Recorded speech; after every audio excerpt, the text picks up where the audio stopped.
What's good, ladies and gentlemen? So, in today's SK Wealth Academy podcast, I am going to discuss a topic near and dear to my heart. And I hope that this podcast will actually encourage all of you that are young enough to still be progressing through your educational career, and those of you old enough to have young children that have yet to enter school or are on the verge of entering school or in the midst of their educational career to consider alternative education pathways, as I think alternative education pathways are far, far superior than the traditional educational forums and platforms of institutional academics that 99% of people choose.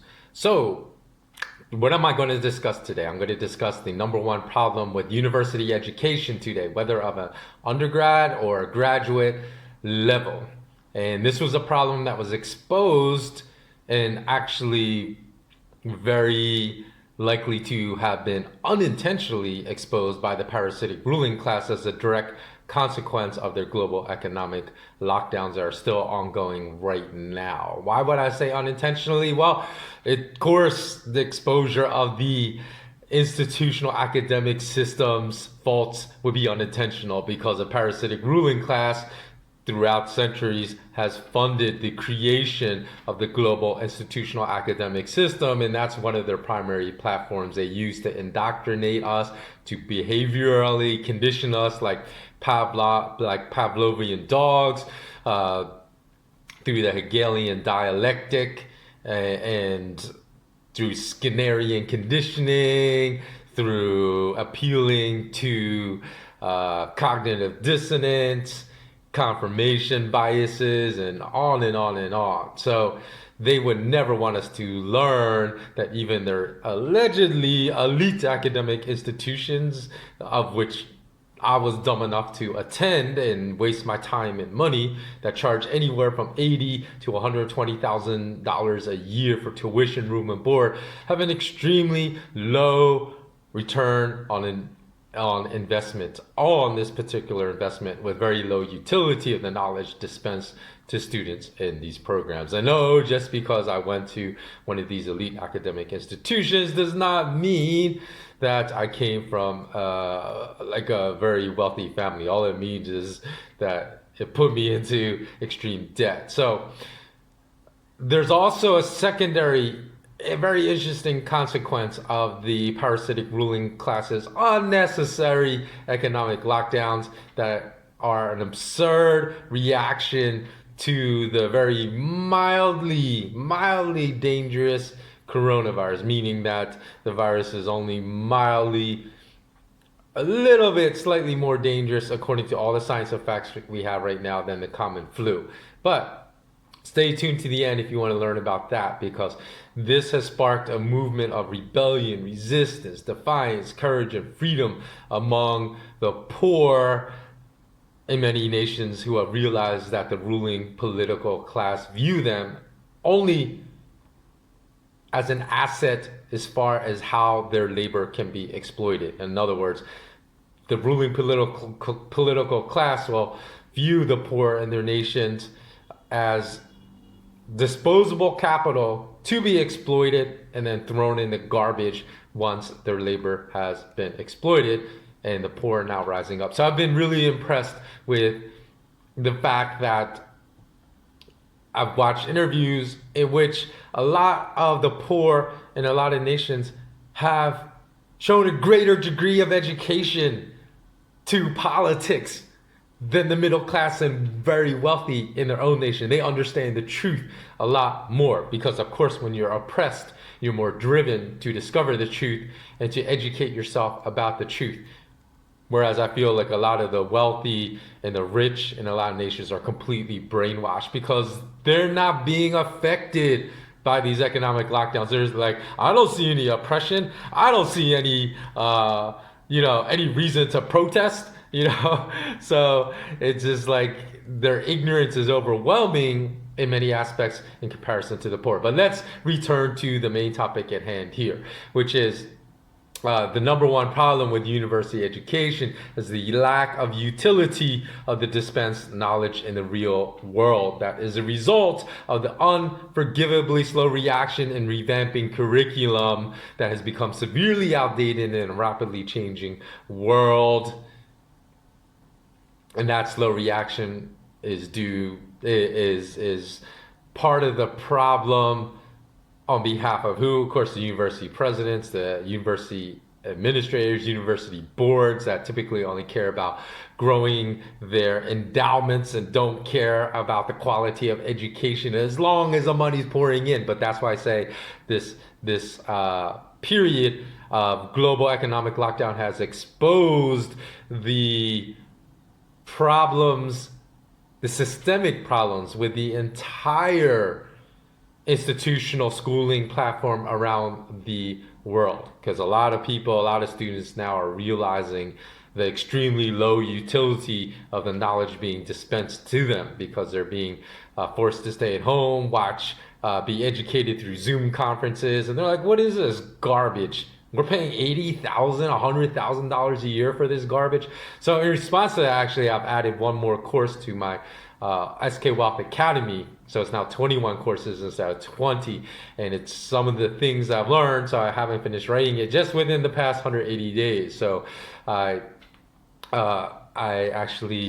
am in the process of formulating a new class called Things You Never Learned from Your Business School Entrepreneurial Class, which will create very practical or review very practical tasks, like how to create income from nothing during economic emergencies, which I'll get into in this podcast that I had to do, how to find your dream job. Believe it or not, most universities do a horrific job in actually job placement. So I'm going to go over this as well, and in the course that I am creating and will become available once I'm able to launch my SK Wealth Academy. So in fact, due to the economic lockdowns that have gone on and on and on, and recall in the very beginning, they told us this was only going to last for 15 days. So this is how you know we can't trust these morally repugnant snakes and parasites. You know, they tell us, hey, 15 days, this is just temporary. But remember, all their authoritarian, dictatorial rules always come through this guise. Hey, this is just temporary for your own good. We are protecting you. So we're going to need to lock you down, isolate your home, make you go mentally crazy, strip away all your ability to earn income, make you starve at home, and raise your levels of anxiety, depression, and suicidal tendencies. So, good riddance to all these people that always are opposing us. Hopefully they'll go kill themselves because they'll raise the levels of anxiety and depression so high. And if that doesn't work, then at least we're reducing their immunity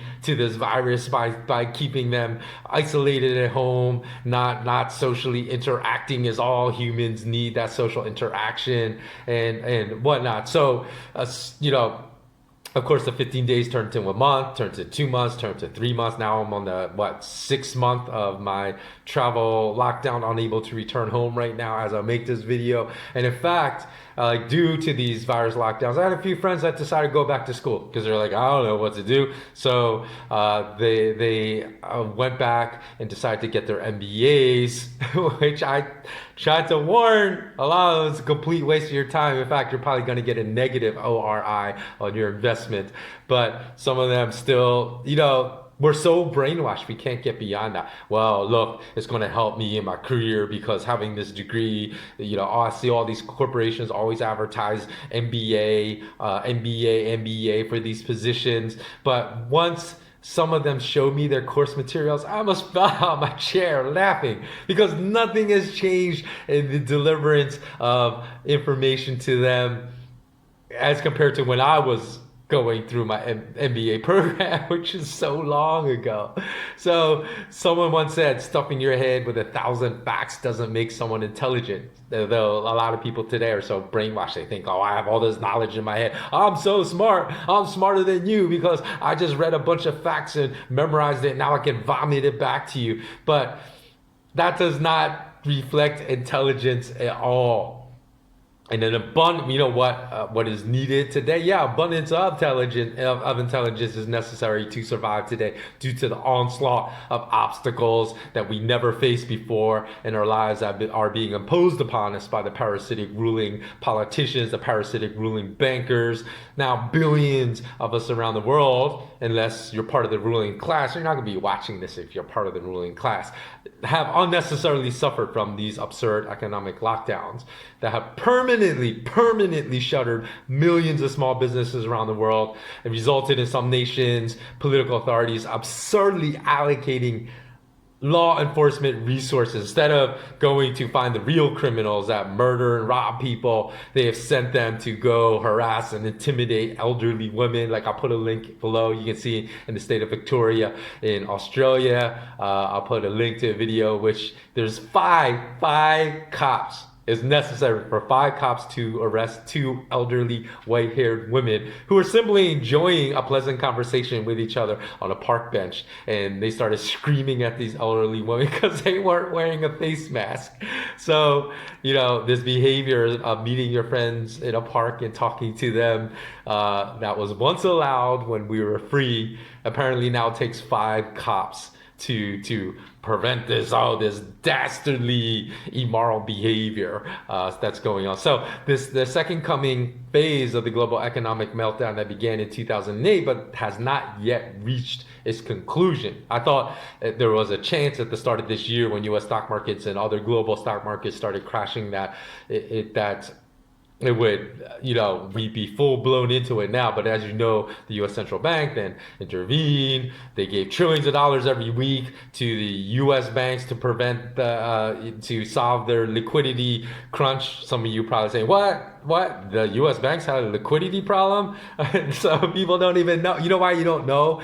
Because you don't know if you don't know, because probably a lot of you watching this do know that fact, because you're so involved with watching mass media news that all they talk about is danger, Will Robinson, danger, the virus, put your mask on, obey, be a slave, socially distance, stay at home. That's why they're using actually this artificially created pandemic also to cover up the ongoing financial collapse that's going on beneath the surface and is not reporting by any of the mainstream financial media right now. So it's our absurd obsession with this virus that's not even dangerous that has made us really ignorant and is going to cause a lot of us to be completely blindsided when basically the 2008 global financial crisis that the parasitic ruling class created, because that was a product of their creation as well, when that finishes sometime between now, the very day you are watching this video, and say the end of 2021, start 2022. When this thing gets full blown, it's going to blindside a lot of people. So again, the parasitic ruling class, let me just go back to the 2008 global financial crisis. They exerted, again, draconian measures, imposed these upon us, left a wake of destruction, and left nearly 10 million Americans homeless. And kicked, a lot of people don't even know, or we knew, but we forgot. 10 million Americans were kicked out of their home as a result of that 2008 global financial crisis. Now,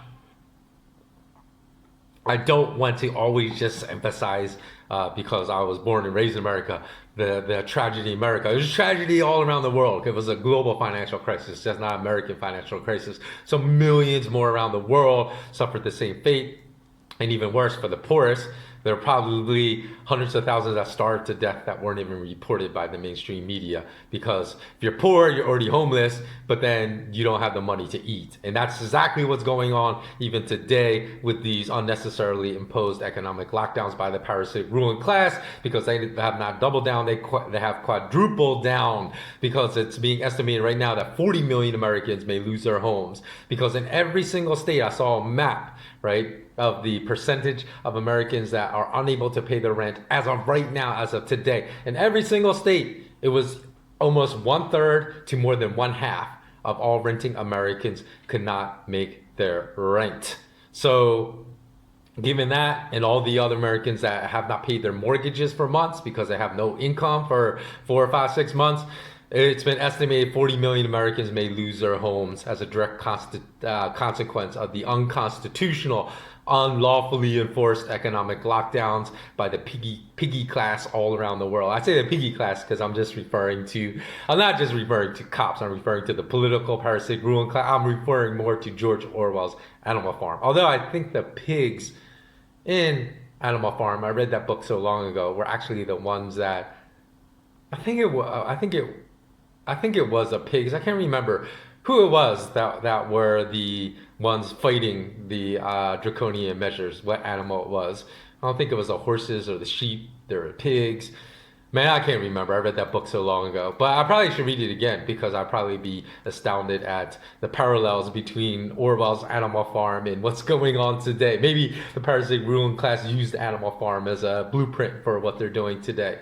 So, again, adding to the woes, literally hundreds of thousands to millions of people around the world right now probably are homeless, not because of devastating illnesses caused by the virus, but because of devastating unconstitutional lockdowns. And if you say, wow, what? How can hundreds of thousands of millions of people have been made homeless already? I haven't heard anything about this on the news. Yeah, that's because the parasitic ruling class controls the mass media. Of course, they're not going to report it. But if you go to independent media, you'll see thousands of people all around the world, like in India, just calling out their snake Prime Minister Narendra Modi, saying, Modi, you're literally starving me to death. I've seen signs in India from people on the street saying, you are literally starving me to death, Indian government, Prime Minister Modi. I've seen it, same things in Colombia. A lot of people don't know. Right now, there's riots in the street in Bogota, Colombia right now. And a lot of in Colombian villages, interviewed villagers say they're down to one meal a day. They said in the past, my neighbors could help me out because I didn't have enough food to eat, but they don't even have enough food to eat and to help me out. So we're all down to eating one meal a day. So they're going to be literally starved to death by their own governments. And in particular, nations that really nations that have a lot of people, laborers that depend upon service industries like restaurant, tourism, or the hospitality business, hotels. They all have been devastated by these lockdowns. With many of these, a lot of people don't know this too, thousands and thousands of these employees, tourism, hospitality, restaurant employees, are now homeless and living out of their cars. And even those, this is the point of this podcast, even those with college degrees discover that those degrees were essentially useless in providing them with income during these lockdowns. But why should that be? The all-important question that took me 17 minutes to get to. So maybe the people that criticize me for being so long-winded, you're correct, because it took me 17 minutes to get to this most essential part of this podcast. Why should a college or university degree become essentially worthless during economic crisis, whether real or artificially manufactured? As it has been the case with our pandemic, and I put that in air quotes because I don't believe it's a pandemic, enforced lockdowns of 2020. Shouldn't underlying foundations of every educational degree have granted us, all of us that have graduated from school already, the necessary tools of survival during economic crises like the one we're suffering now? Because what we're suffering now is not a health crisis. It's an economic crisis artificially created by the parasitic ruling class. So shouldn't knowledge of how to start a business, how to hunt, how to grow food, how to navigate by the stars, basic survival skills be a essential pillar of every basic educational platform, including all institutional academics all around the world? So why should the number one problem of university education be its near complete lack of utility in transferring the knowledge learned in classrooms to the real world to survive? Why should that be? Because during this economic pandemic, I became trapped outside of my home nation on was supposed to be a brief few-week travel interlude that has now turned into, I think it's like 185th day today or something, and counting. Like 185 days of not planning to be away from my home. And during the start of my unplanned 6 months plus abroad, because I failed to communicate to my bank that I was going to be out of my home country for longer than a few weeks, because now you got to report to your bank, hey, don't cancel my ATM card when you see it being used in a foreign country. It's ridiculous. You got to report that, otherwise they cancel it. So I told them, hey, I'm going to be out just for a few weeks, and then I forgot to inform them because I was unnecessarily prevented from returning home. They canceled my ATM card. So my only connection to my savings, with no means for me to reactivate that card. Because when I called them and said, you can't do this because now I have no money. I literally have access to no money. They said, wow, that's okay. Just come into a bank and we'll reactivate it. I said, how can I come into a bank? Your government won't let me come back to your country. So all they said was, sorry, sir, that's the only way we can reactivate your card. So I was cut off. Okay, so this is my situation. I was cut off from all my money with only $50 in my pocket and just the clothes on my back because it was a temporary stay. So I had like 5 shirts and 2 pairs of shorts. That was it. And then this was in March, okay, because I had a flight on March 25th, I believe it was, to return home. COVID lockdown happened, all the nations shut down international travel, and here we are, September 26th. That's the date I recorded this. I know I'm going to upload it at a little later date, and I'm still not able to return home. And so as a consequence of these absurd non-science, that's very important to know. And if you don't know, just watch the other podcasts on my YouTube channel because I've discussed that, why it's 100% non-science based economic and travel lockdowns, that this was my situation. So I became like the Tom Hanks castaway character. This was my desert island survival moment in my life. Yet I found a way to survive that. Sure, I had to put in 14-hour days. I think I put it in for 60 consecutive days before I took a break. And then I had to find ways to borrow resources like a computer from locals because I had nothing, literally nothing with me. And as many of you may remember, as I stated at the beginning of this, they told us this was going to happen for 15 days. So for the first 15 days, I didn't even do anything because I said, okay, I'll wait 15 days and I'll be able to go home. But then April 1st came, no, still locked down. So then understanding how the parasitic ruling class works, I took that, they're reneging on their promise being a bald-faced lie, which is usually what happens with a parasitic ruling class. I took the indefinite suspension or indefinite continuation of these travel lockdowns to be indefinite. Actually, I said that wrong because when they said the 15 days was going to be extended, they said it was going to be extended for 1 more month. Okay, but I took that extension for 1 month to be indefinite. So I said I better figure out a way because by that time I think I was down to like $2 in my pocket, so that $50 is down to $2. I said I better find a way to figure out how to survive with no money, having to pay for a place to live, having to pay for food while I'm still locked down.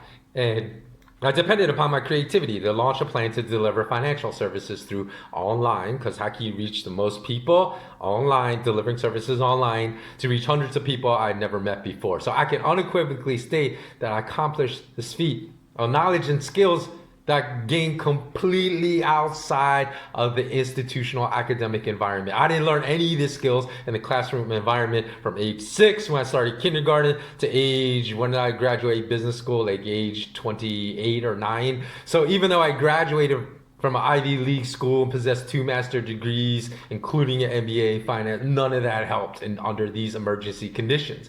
And in fact, they over time, it's good I unwound the conditioning and all the garbage knowledge I learned in my MBA program, because it would have been the net effect of my MBA education would have been net negative. But since I had cleansed my palate and my brain from all the garbage, I was clean. I had a clean slate to understand how to proceed forward to survive 6 months of travel purgatory hell. So even classes I completed under my MBA degree that one would think, hey, your entrepreneurship classes, that should have helped you under this situation. Nope.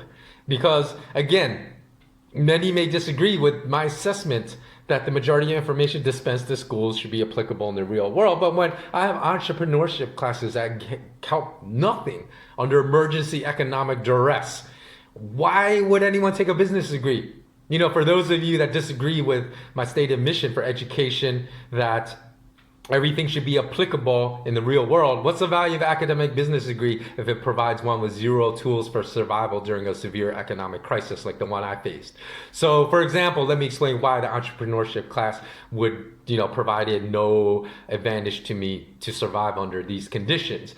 If I took 2 weeks to apply like Kotler's SWOT analysis, for those of you that are business graduates, SWOT, strength, weaknesses, opportunities, threats, and then to use that analysis model to determine an opportunity to earn money while I'm in this lockdown, so at least I can eat and have a roof over my head.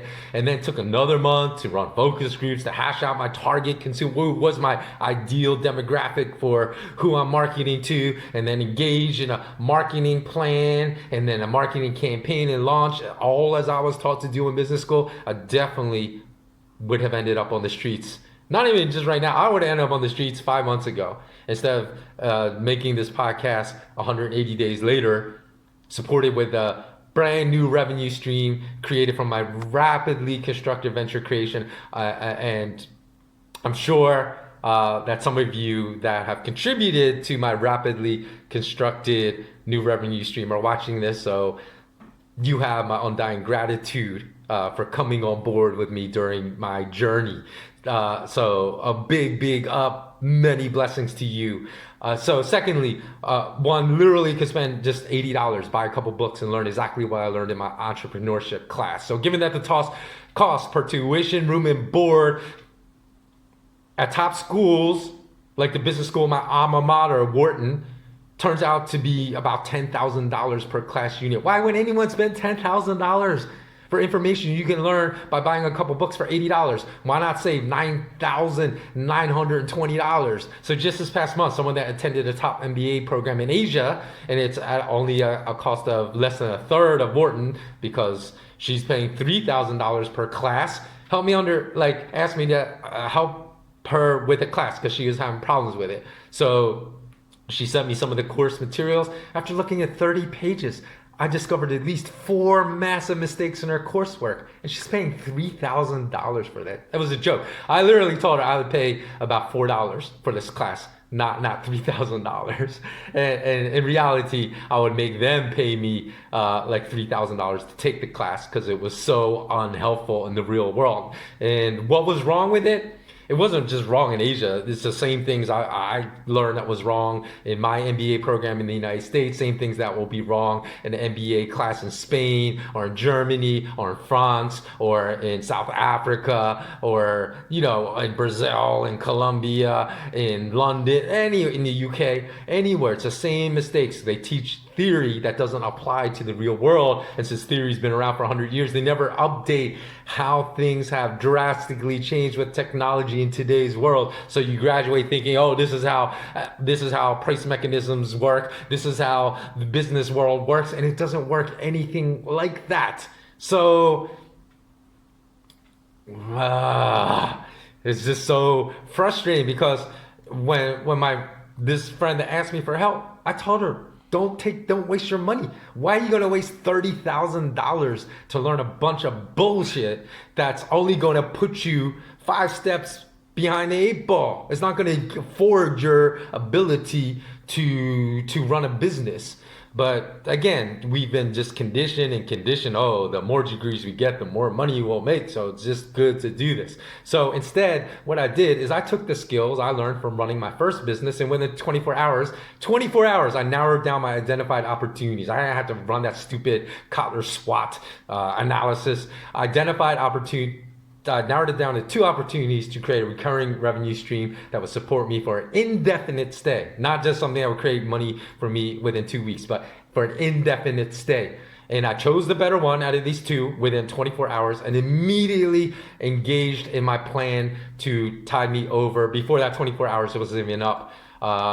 over to the point when I can finally launch my real venture, which I still haven't been able to do, my 21 course curriculum at SK Wealth Academy. So as I say above, this accomplishment required then working 14-hour days for the next 60 days straight before I felt anywhere at ease with my situation. But even so, as I kept grinding, I knew I would be successful because I saw very, very small returns grow into slightly larger returns, and the slightly larger returns grow into bigger returns, and the bigger returns grow into even bigger returns. And I had supreme confidence in my ability to achieve success under my plan, none of which I learned in business school, because number one, my life literally depended on my achievement of success. But more importantly, number two, having undergone the rigors of launching a previous business, like real world experience, gave me the persistence, discipline, and resiliency and the necessary toolkit to achieve success in this emergency endeavor. So as my closest friends know, I've often said, hey, you can dump me in the middle of the street in a nation in which I don't speak the language with only the clothes on my back.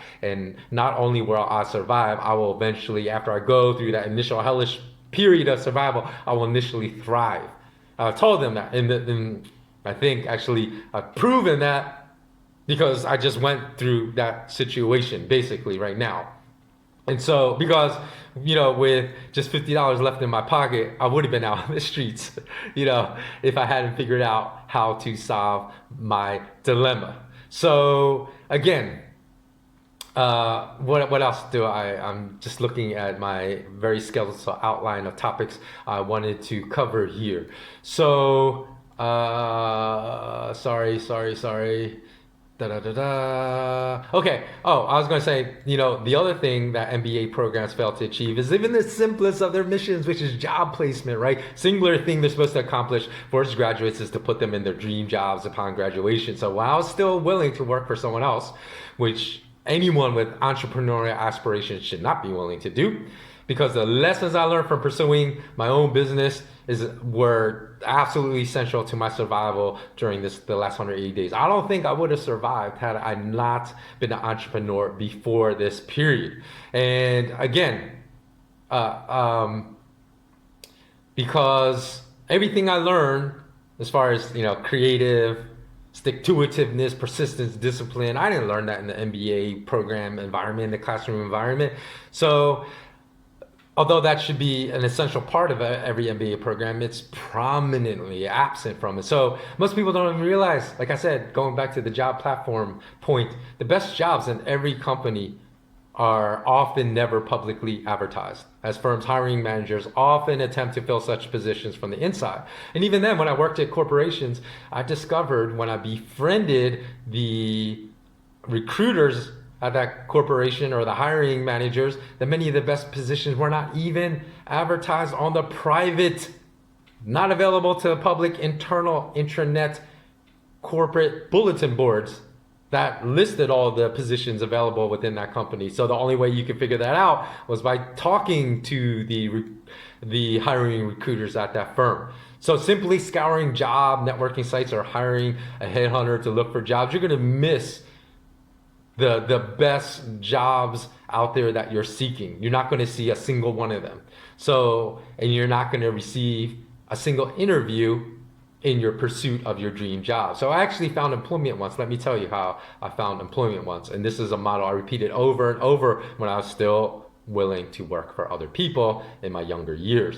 One, I researched, decided I wanted to work for the highest profit margin office of the highest profit margin division of a particular company. Office was in Beverly Hills. I drove to the office. This is when I lived in Los Angeles, obviously. Waited for hours for the hiring manager to show up. The receptionist was like, why don't you just hand me your CV? Why are you wasting your time? I said, no. I was like, can I just wait here for the hiring manager to return from his business meeting? And she's like, whatever, just do what you want. And then, so I waited for hours. The hiring manager came back. She just nodded to me. Hey, that's him. I stopped him, briefly introduced myself, handed a CV that I specifically tailored my CV just for this one position I wanted within this particular firm, and asked for an interview. And the manager's just like, oh, I'll take a look at it, sure. And actually it almost felt like he was blowing me off. But he actually did take a look at my CV because he called me within a couple days and said, come on in. And even though there were no open positions advertised anywhere in this particular office within this firm, within 2 weeks, I was working at that firm. I was working in that office. So do they teach such tactics at any MBA program in the world? No, absolutely not. Should they? Absolutely yes. So even today, if I told a Harvard or Oxford MBA graduate they should deploy this tactic to land their dream job without revealing that I myself had used this exact blueprint to land a job I wanted, the majority of them would scoff and laugh at me. And there are many more tactics than just this one that MBA programs don't teach any of their students that are 100 times more utility than anything they teach in the classroom environment. So we all know from 2008, right, that great academic achievements offer extremely low to zero utility during crises, and that this low utility must be overcome to avoid being kicked down the street during these economic emergencies. So there was a famous photo I saw during the 2008 global financial crisis, somewhere around that time. I don't remember if it was 2008, 9, 10, but around that time, where there's a guy holding a sign that says, have PhD, finished 3 postdoctorates, published 6 papers, will work for food. So he was I don't know if he's homeless, but he was certainly unemployed. So, and even if that photo was staged and not even real, it still illustrated the economic misery that was real for millions of Americans during that 2008 global financial crisis. And we do know that elevated accomplishments in the academic system means very little to stay employed, because the news media in Pakistan, and I'll put this link in the show notes, just reported that 3,000 highly accomplished academics with PhDs in 2020 will be unemployed because of the economic lockdowns. So obviously the very low utility of elite academic degrees, because what's more elite than a PhD, continues today. So for this very reason, I developed my 21 course SK Wealth Academy online school, which the lockdown has prevented my launch, because I was supposed to launch back in April. I'm still working towards being able to do that.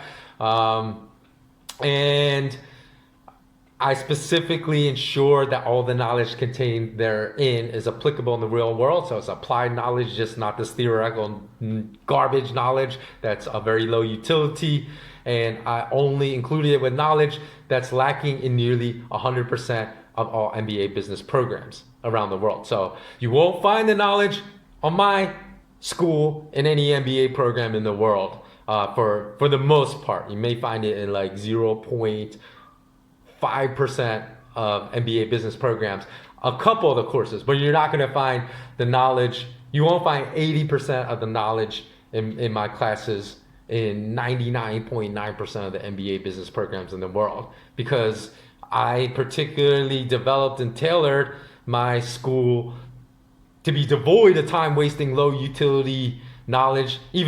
There's no exams even in my school, because I believe the examination platform is a time-wasting, low-utility way to learn knowledge. And instead, you have to engage in the real world and to master the utility of the knowledge dispensed. So my academy is just full of exercises. I actually originally spent a year developing exams, and I scrapped it. I was like, why am I being exactly like every other school? And the exams of people just showing that they learned the knowledge in my courses is ridiculous. There's no utility in that. So I scrapped it and then just developed unique exercises that would forward the mastering of the knowledge, so provide high utility and improving the quality of life of every student that takes my courses. So all institutional schooling performs a terrible job also of developing the personality traits that I said were necessary to push through and grind away during bleak times. So I also have developed a lot of exercises to develop those traits that help me survive during my economic emergency that I have been undergoing for the last 6 months. So again, what else do I want to say? Oh, the other thing is, in addition to developing this emergency revenue stream that I needed right away, when I was planning to launch my academy in April, it was going to be a soft launch because only 12 courses out of the 21 were ready for launch. but I've been diligently working on that. So it's garbage when people say, hey, we're in an economic lockdown, I can't do anything. So that's why I'm going to go back to school and get my MBA. You can do whatever you want to do. You can find way. It might be twice as difficult because there are times even for the patrons I deliver videos for when I had no internet. I had to travel to go to internet cafe to make my videos, and it took double the time, double the effort to continue delivering services. And I found a way to do it. I found a way to survive. So during this time now, I should be ready by the time I'm ready to launch my academy, so it won't have to be a soft launch, because of the 9 courses that were not ready to launch, 8 of those 9 are now ready to launch. And that's why so people say, what are you doing? Why are you waking up at 4 in the morning? What are you doing? You can't do anything. And that's garbage. It's the mindset that institutional academics has taught you, but it's not the mindset you should have. And so again, these are all life lessons I taught myself through my self-education pursuits, not anything I learned in a typical academic classroom around the world. So all 3 of my degrees, my 2 master's degrees, my undergraduate degree from Ivy League, were essentially worthless in my campaign to discover creative ways to survive during this unplanned, unexpected 180 plus day stay in a country outside of my home. So lastly, even though I'm one of those people that can't stand whiners, can't stand people always talk, hey, I'm going to do this, but then the next time you talk to them, they're still not doing it. They haven't even started. A year later, you talk to them, still haven't even started. I'm well aware that the wealth building field is not level, or it's not remotely equal. And I know that's been a favorite narrative of the uber wealthy, that they say, hey, I can do it, so anyone can do it. But what they're talking about is that they were given $100 million from their parents and they turned that into $1 billion, So that's exactly why they're able to do that, because the fractional reserve, global banking, fiat currency system has embedded advantages into it that allow the wealthiest to build their wealth at a much quicker rate than everyone else. I'm well aware of that fact. In fact, I have courses that give real world examples that prove beyond a reasonable doubt that is fact, although you'll never learn that in business school. So I know I pulled myself up by my bootstraps, so you can too, narrative that the wealthy speak about is complete bunk. But we can do that. We just have to work harder than everyone else. And we have to get up earlier than everyone else. We have to work later than everyone else. We have to make twice the effort of everyone else to succeed. But it can be done, because we don't have those advantages that the wealthiest people in the world have, which is basically being given a 2-minute head start in a 1-kilometer race. So again, if you don't understand this, you most likely sought your whole educational career through traditional educational forums. So that's why I'm urging everyone that's watching this, consider alternative education platforms. They're going to be of massively more value to you for the money paid than any traditional education forum can possibly be. And again, that's all you need to know about the utility of a traditional university or collegiate degree. So again, I'll put a link to the curriculum of my entire academy if you want to see it. Unfortunately, the updated curriculum is on a hard drive. It's not in a cloud. So I can't access it. So whenever I'm allowed to return home, I will update that. But the curriculum that's available in the link is pretty much represents what my academy is about, if you want to get a flavor for it. And that wraps up today's podcast. So I'm going to end with some videos, like I said, of the ongoing protests that are going on around the world, which I think are really important. So I hope you watch that as well. Please do like this video, subscribe if you're not subscribed, hit the notification bell. Please let me also know what you think. Do you agree with my assessment of the very low utility of traditional academics? Please comment below, let me know. And the more you comment, if you agree with me and you want other people to see this video, the more comments are in this video, that helps reach more people. So in addition, I'm always curious to hear what you people think of my opinions. So please do comment below. Thanks so much. Stay strong. Always remember to stay courageous as well. Take care.